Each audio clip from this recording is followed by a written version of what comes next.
ক্যালকাটা ইউনিভার্সিটির আন্ডারে প্রথম সেমিস্টারের ছাত্রছাত্রী আছো এবং তোমাদের রাষ্ট্রবিজ্ঞান সাবজেক্টে অনার্স আছে, তোমাদের জন্য আজকের ক্লাসটা খুবই গুরুত্বপূর্ণ। আজকের ক্লাসে তোমাদের লাস্ট মিনিট সাজেশন নিয়ে আলোচনা করব। তোমাদের রাষ্ট্রবিজ্ঞান অনার্সে প্রথম সেমিস্টারে দুটো পেপার পরীক্ষা হবে, অর্থাৎ দুটো পেপার পড়তে হয়। একটা হচ্ছে DSCC 1 আর একটা হচ্ছে SEC 1। আজকের ক্লাসে এই দুটো পেপারেরই লাস্ট মিনিট সাজেশন নিয়ে আলোচনা করব।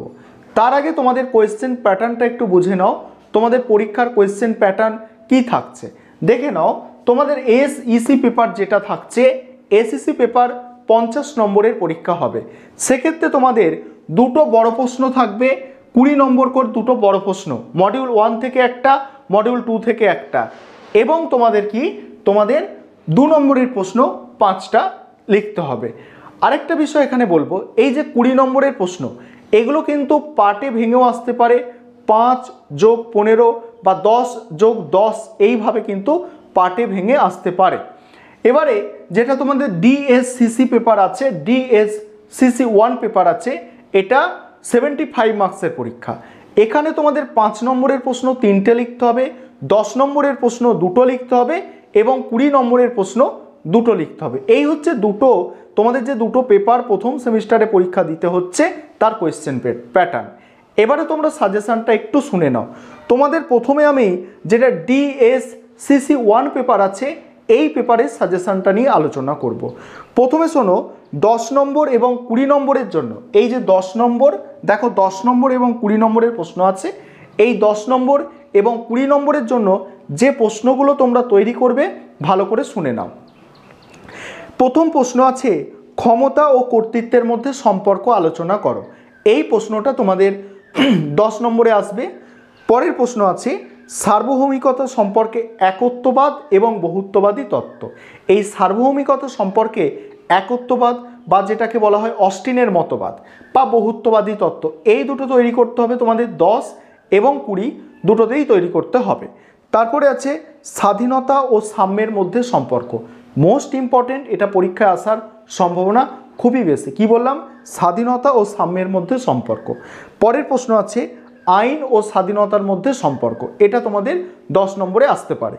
পরের প্রশ্ন, ন্যায় বিচার সম্পর্কে রলসের তত্ত্ব, এই প্রশ্নটা, এবং ডেভিড হেল্ডের গণতন্ত্রের শ্রেণীবিভাগ, এই দুটো প্রশ্ন একদম 100% তোমরা কমন পাবে। রলসের ন্যায় তত্ত্ব 100% কমন প্রশ্ন একটা, ভালো করে তোমরা এটাকে তৈরি করে যাবে। তারপরে হচ্ছে পরের প্রশ্ন, গণতন্ত্র সম্পর্কে ডেভিড হেল্ডের শ্রেণীবিভাগ, মোস্ট ইম্পর্টেন্ট প্রশ্ন। পরের প্রশ্ন আছে অংশগ্রহণমূলক গণতন্ত্র সম্পর্কে আলোচনা করো, এটা তোমাদের 10 নম্বরের জন্য গুরুত্বপূর্ণ প্রশ্ন। পরের প্রশ্ন তোমাদের আছে যে বর্তমানে সার্বভৌমিকতা যে চ্যালেঞ্জের মুখোমুখি হয়েছে সেই সম্পর্কে আলোচনা করো, এই প্রশ্নটাও গুরুত্বপূর্ণ প্রশ্ন। পরের প্রশ্ন, স্বাধীনতা সম্পর্কে জন স্টুয়ার্ট মিলের ধারণা। তারপরের প্রশ্ন আছে রাষ্ট্রের বিরুদ্ধে প্রতিরোধের অধিকার সম্পর্কে আলোচনা করো।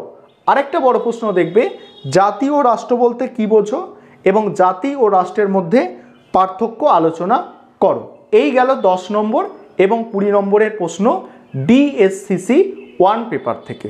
এবারে 5 নম্বরের যে প্রশ্নগুলো তৈরি করতে হবে, এখানে আমি 10টা 5 নম্বরের প্রশ্ন দিয়েছি। প্রশ্নগুলো একটু শুনে নাও। 1 নম্বর প্রশ্ন, ক্ষমতা বলতে কী বোঝো? দ্বিতীয় প্রশ্ন, কর্তৃত্ব বলতে কী বোঝো? 3 নম্বর প্রশ্ন, আইন ও সাম্যের মধ্যে সম্পর্ক। 4 নম্বর প্রশ্ন, জাতির ধারণা ব্যাখ্যা করো। 5 নম্বর প্রশ্ন, রাষ্ট্রের উদারবাদী তত্ত্বটি বিশ্লেষণ করো।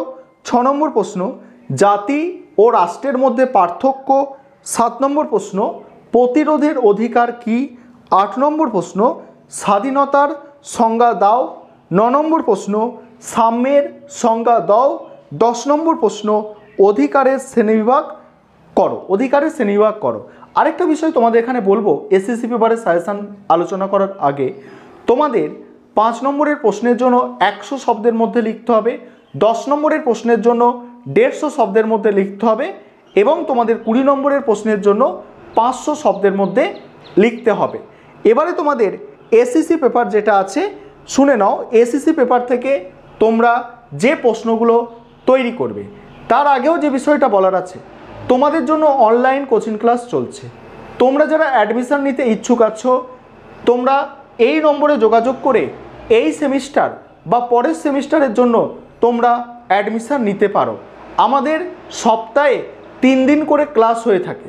তোমরা যারা পলিটিক্যাল সায়েন্স অনার্স সাবজেক্টে অনলাইন কোচিং ক্লাস নিতে চাও, তোমরা এই নম্বরে যোগাযোগ করে অ্যাডমিশন নিতে পারো। পরের প্রশ্নগুলো শুনে নাও এসইসি পেপার থেকে। এসইসি পেপারে প্রথমে তোমাদের 5 এবং 10 নম্বরের যে প্রশ্ন আসতে পারে, অর্থাৎ তোমাদের প্রথমেই বলেছি যে 10 + 10 এইভাবে 20 আসতে পারে, বা 5 + 15 এইভাবে 20 আসতে পারে। অর্থাৎ 5 নম্বর এবং 10 নম্বরের জন্য এসইসি পেপার থেকে যে প্রশ্নগুলো তৈরি করবে তোমরা প্রথমে শুনে নাও। প্রথম প্রশ্ন যেটা আছে ইম্পর্টেন্ট প্রশ্ন, 5 এবং 10 নম্বরের, পণপ্রথা বিরোধী আইন সম্পর্কে আলোচনা করো। পরের প্রশ্ন, সাইবার অপরাধ কি, এর প্রকারভেদ আলোচনা করো। টাডা এবং পোটা সম্পর্কে আলোচনা করো। টাডা আইন এবং পোটা আইন সম্পর্কে আলোচনা করো। এফআইআর লেখার পদ্ধতি, অর্থাৎ কোনো একটা বিষয়ে তোমাদের এফআইআর লিখতে দিতে বলতে পারে।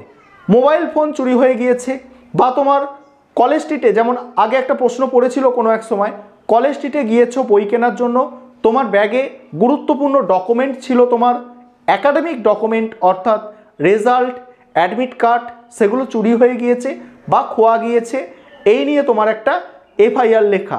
এছাড়া আরও গুরুত্বপূর্ণ প্রশ্ন, সাইবার অপরাধ কি, ইহার প্রকারভেদ আলোচনা করো। পরের প্রশ্ন, জামিন কি, জামিন পাওয়ার পর কখন জামিন নাকচ হতে পারে। তারপরে 22 নম্বর ধারা বা গ্রেপ্তারের প্রক্রিয়া বর্ণনা করো।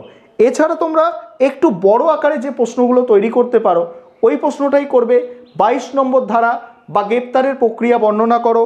পরের প্রশ্ন, জামিন কি, জামিনযোগ্য এবং জামিন অযোগ্য ধারার মধ্যে পার্থক্য।